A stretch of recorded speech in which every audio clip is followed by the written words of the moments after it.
Okay, I'm just going to ask you a series of questions. This is you and me talking, not a big Okay. deal. If we screw up, we can redo it. Not a big deal. That's the beauty of us having the editing equipment. So if we can start out by you telling me your name, your spelling, and what you do for Douglas Electric. My name is Nick Matzo. It's M-A-T-Z-O.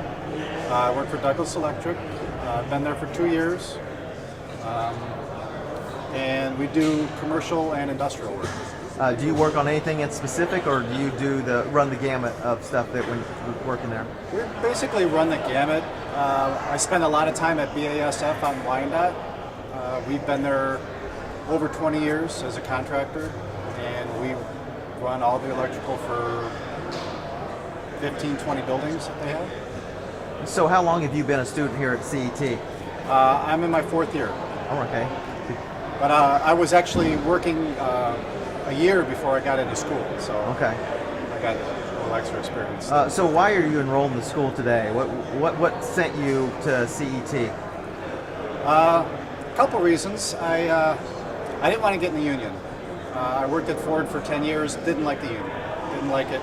I'm not a university person, and I wanted to get into a skilled trades school that's specific towards our trade. I figured I'd get the most out of it, and so far I have. So what's your experience been like here? I mean, if you're talking to a prospective student about what's it like, what can they expect if they enroll here at CET? They can expect the teachers to be in the exact same shoes that they are in. They've done it. They've all been apprentices. They've all been they're electricians. They're just passing on the knowledge. They know what we're going through now because they've done it. And come in and everybody. They're small class sizes. We get one-on-one. Everybody knows your name. It's like coming to a family reunion every week. Because you know everybody. You get to know the students, the teachers, the administrators.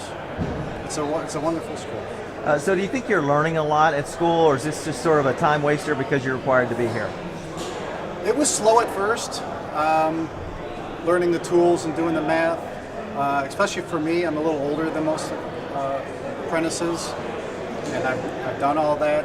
And so it was a little slow to begin with, but as we got into the meat of it, I find myself trying to catch up because there's just so much information out there, and they just keep giving it to us and keep giving it to us.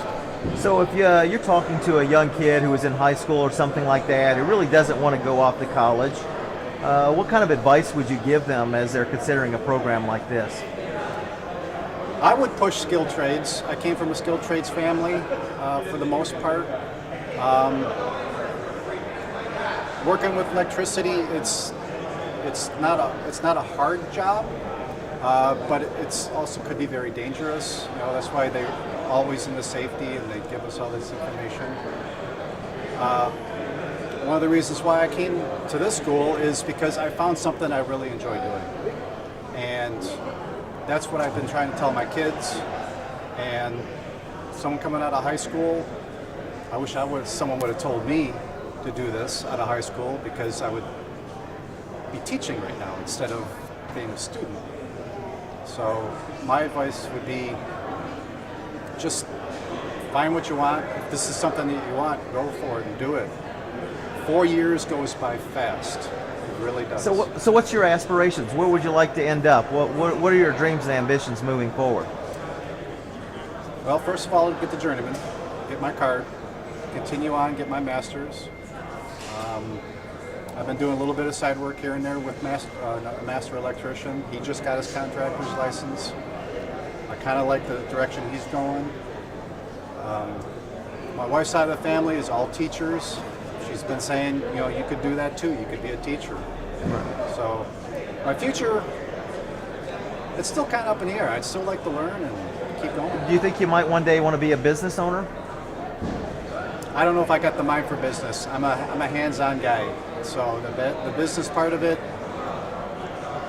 might not be my cup of tea, but I mean, I definitely work with. I definitely want to keep working as long as I can. So if we look at this from a 30,000 foot level, and we talk about skilled trades in general. Is it good? Can it provide a career for a young person? Is it just a job, or is it a path for something more meaningful and long term? It's not a job. It's not a job. It's definitely a career. It's something that you've got to choose. Like I said, I really enjoy my work. I enjoy coming to work every day, enjoying what I get done. It's the beginning part, it's not so rewarding, but once you start putting the light fixtures in and the receptacles, you get that gratification. You can see the project come to an end. It must be tough for you. You work all day and then you come to school at night for several hours. Yes. I mean, what drives you to make that level of commitment? Why is this so important to you? It's personal for me to get something done. Also to show my kids that, even don't go to school out of high school, which I didn't. I came back, and basically it's a lesson for my children. And for me, it's something I wanted to do. So you're modeling that dedication for your children, seeing that you work all day and you go to school at night.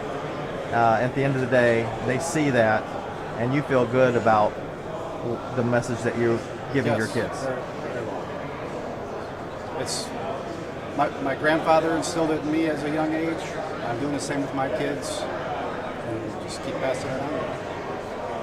That good work ethic, determination, drive, self-motivation. And so what does skilled trades mean to you personally? It's been able to provide a career and a livelihood for you. Yeah, it has created a really good livelihood. Between my wife and I, we're able to take good vacations, get my kids in sports, do projects around the house, live comfortably, not paycheck to paycheck. So it's been very rewarding. Wow, that's pretty good stuff right there. Wow. Thank you.